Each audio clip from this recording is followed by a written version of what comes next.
La même rigueur, la même routine, que ce soit sur la base aérienne de Cazaux en Gironde ou sur le terrain opérationnel, rien n'est laissé au hasard pour cet équipage de Mirage 2000.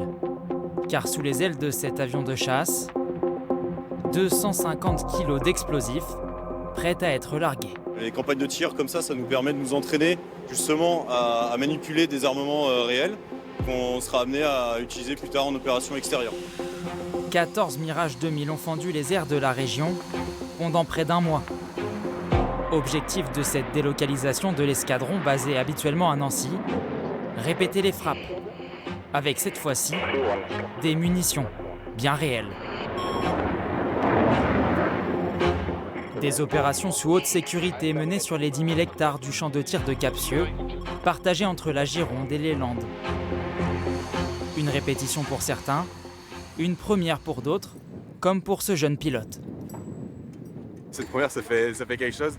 Rien quand on voit ensuite l'explosion et vraiment les dégâts occasionnés par la bombe. C'est également impressionnant de se rendre compte vraiment de l'armement qu'on emporte. Une campagne annuelle qui déplace près de 150 personnes, pilotes, mécaniciens et armuriers, avec dans leur chariot une large gamme de munitions. Ça permet d'entraîner à la fois les mécaniciens, à la fois les équipages. Et en fait, c'est ça qui contribue au succès de ces délocalisations qu'on fait comme ça chaque année à Cazaux. L'escadron de Mirage 2000 quittera la Gironde dès vendredi pour retrouver sa base nancéenne.